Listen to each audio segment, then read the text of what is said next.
감독이 문제가 아니라 손흥민과 같은 선수들이 문제입니다. 토트넘이 이번 여름에 클루셉스키를 완전 영입하지 않는 것으로 결론을 내고 영국 BBC가 보도했습니다. 토트넘 팬들은 충격에 휩싸여 있습니다. 토트넘은 지난 시즌 겨울 이적 시장에서 이탈리아 유벤투스에서 벤치 신세로 전락해 출전 시간이 부족했던 클루셉스키와 벤탄크루를 임대한 후 완전히 적조항을 걸어 급하게 영입했습니다. 그 당시 토트넘은 상승세를 타고 있던 상황에서 손흥민과 케인을 도울 오른쪽 윙어가 필요했고 수비 쪽에서 허접한 수비 라인을 보호할 수비형 미드필더가 필요해 긴급하게 벤탄크루를 영입했습니다. 토트넘은 단지 이 두 포지션의 선수를 보강하면서 완전히 다른 팀으로 바뀌게 되는데요. 클루셉스키는 오른쪽 윙하지만 손흥민과 케인의 골을 돕는 도우미로서 그리고 골문 앞까지 돌파를 해 볼을 운반하는 드리블러로서 엄청난 공헌을 합니다. 그러나 이번 시즌에는 콘테가 자신이 원하는 선수들을 영입하고 특히 왼쪽 윙백으로 페리시치를 영입하면서 공격 전술이라는 것이 오직 골문 앞 해리 케인의 헤더골에 집중된 단 한 개의 전술만 구사하게 됩니다. 콘텐트 특유의 일명 윙백 축구인데요. 손흥민의 역대급 골 가뭄을 만들어내고 공격진에서 케인을 제외한 나머지 선수들, 히샬리송과 대한 클루셉스키 같은 선수들의 공격 스탯 역시 완전히 작살내는 참사를 만들어냈습니다.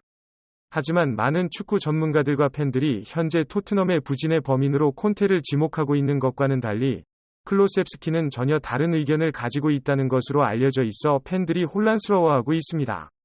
이목이 집중되고 있는 와중에도 몇몇 축구 전문가들은 클루셉스키의 변화에 주목하고 있습니다. 클루셉스키의 플레이가 손흥민과 케인과 연계되면서 두 선수의 득점에 지대한 공헌을 했던 것과는 달리 이번 시즌에는 이기적으로 변했다는 지적이 있습니다. 월드 매거진은 이 문제를 살펴봤습니다. 클루셉스키의 절친한 친구 데카라는 자신의 개인 SNS에 최근 콘테가 토트넘을 그만두기 전에 클루셉스키와 통화한 내용을 언급하며 팬들의 주목을 받고 있습니다. 데야는 토트넘의 문제가 감독이 아니라 선수단의 문제라고 지적했습니다. 콘테는 위대한 감독이며 그는 아무런 잘못이 없다고 말했습니다. 특히 선수단이 승리를 위해 최선을 다하지 않는 선수들이 있다고 말했습니다. 데키가 토트넘 선수단을 비난했다는 말도 했습니다. 그러나 이 게시글 보다 더 흥미로운 것은 클루셉스키가 이 게시물에 대해 아무런 말도 하지 않고 있다는 것입니다. 몇몇 축구 팬들은 대한 클루셉스키에게 신경변화가 온 것이 아닌가 추측하고 있습니다. 데키가 유벤투스에서 토트넘으로 와맹활약을 할 수 있었던 것은 사실입니다. 콘테는 데키와 벤탄크루를 영입해 그들에게 중책을 맡기면서 그들을 중용했고 지난 시즌에 두 명은 토트넘에서 맹활약을 하며 팀 승리에 큰 기여를 했습니다. 그러나 토트넘에서 콘테가 안 좋게 경질되면서 콘테의 비난을 견디기 힘들었던 것 같습니다. 그에게 심경에 큰 변화가 온 듯하고 그것이 에스턴 빌라전에서 나타났습니다. 팬들 중 일부는 플레이어로서 손흥민의 한계를 지적하고 있습니다.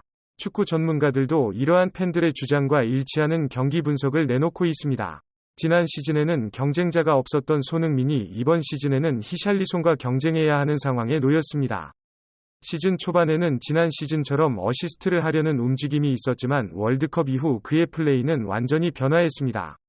좋은 위치에 있어서 골을 노리거나 무리한 슈팅을 하는 경우가 많아졌습니다. 그 결과 팀에 도우미가 되지 못하고 있습니다. 클루셉스키는 이번 시즌 윙어로서 부진한 모습을 보이고 있습니다. 상대팀에게 간파당하는 뻔한 플레이 스타일이 그의 단점으로 대두되고 있습니다. 이는 윙어로서 스피드가 부족하다는 점과 돌파를 하면서 볼을 질질 끄는 단점 때문입니다. 특히 그는 왼발을 쓰고 오른발은 약발이어서 오른쪽에 서면 골문 쪽으로 결국 세도하거나 반대로 접어 왼발로 문전 앞 크로스를 올리는 방법만 되는 패턴이 상대팀에게 분석되며 해부당해 이제는 상대 수비가 어디를 막아야 하는지 다 알고 있습니다. 클루셉스키는 자신의 플레이에서 더 발전하지 않는 한 지금보다 더 큰 기대를 하기 어려울 것입니다. 전문가들은 이러한 상황을 잘 알고 있다고 분석하고 있습니다. 최근 한 매체와의 인터뷰에서 충격적인 발언을 한 그는 팬들 사이에서 화제가 되고 있습니다. 지난 시즌에는 손흥민과 케인의 득점을 돕는 역할이 주된 것이었지만 이번 시즌에는 공격수로서 더 많은 골을 넣고 싶다는 의지를 밝혔습니다. 또한 자신이 잘하는 것을 더 잘하기 위해서는 고립이 필요하다는 생각을 하고 있다고 말했습니다. 이러한 인터뷰를 통해 일부 팬들은 클루셉스키가 팀 내에서 자신의 위치에 불안함을 느끼고 무리한 플레이를 하고 있다고 추측하고 있습니다. 경쟁에서 밀린 모우라나 라멜라는 무리한 슈팅과 드리블을 남발하다 결국 후보에서 밀리게 되었다는 이야기도 있습니다. 그러나 클로셉스키는 과거에 손흥민을 도우면서 많은 어시스트를 했었으며 지난 시즌에도 손흥민에게 엄청난 도움을 주었습니다. 경쟁이 매우 심한 프리미어리그에서는 무리한 플레이가 반복되면 퇴출될 수 있다는 점을 인식하고 자신이 못하는 것을 잘하려는 것보다는 잘하는 것을 더 잘하기 위해서 더욱 노력해야 한다는 생각이 필요하다는 것을 명심해야 할 것입니다. 고시다. 동료라고 해도 손흥민처럼 자신이 골을 넣을 수 있는 상황에서 양보를 하며 데키의 데뷔골을 만들어준다는 것은 매우 힘든 것이다. 페리시치도 프리미어리그에 처음 와서 골을 넣으려고 패스를 하지 않고 페드로 포로도 프리미어리그에 처음 와서 자신이 골을 넣으려고 패스를 먹지 않고 무리하게 시술한다. 이들은 원래 공격 포지션에 있는 선수들이 아니어서 팬들로부터 욕을 먹지만 클루셉스키는 공격수이기 때문에 욕을 덜 먹는 것이고 이 사실이 묻히고 있는 것이다. 하지만 그의 플레이를 자세히 보면 매우 조급하며 동료들과 연기를 하려는 움직임보다는 자신이 찬스를 잡고 슈팅을 하려는 의지가 매우 강하다. 이것은 불안한 자신의 입지를 골로 탄탄하게 다지려고 하는 것 같은데 그렇게 욕심을 부리는 플레이를 자꾸 하다 보면 동료들로부터 신뢰를 잃게 된다. 결국 팀으로부터 퇴출되게 될 것이다라고 팬들은 예상하고 있는데요. 이런 분석을 증명이라도 하듯 토트넘 구단은 최근 대한 클로셉스키에 완전히 적조항 발동을 하지 않기로 결정했다고 텔레그래프는 보도했습니다. 많은 국내 팬들은 이타적인 플레이를 하면서 그리고 콘테의 수비적인 전술 속에서 시즌 10호 이상을 기록한 손흥민이야말로 너무 대단하다. 클로셉스키도 손흥민처럼 되고 싶어하는 것 같은데 그럴수록 이타적인 플레이를 해야 한다. 혼자 하려고 하지 말고 팀원들의 도움을 받으려면 팀원들을 내가 먼저 도와야 하는 당연한 이치를 모르는 것 같다. 콘테가 아니라 손흥민에게 아직 많이 배워야겠다라고 안타까워했습니다. 구독과 좋아요, 알림 설정은 제작진에게 행복한 하루를 선사해 줍니다.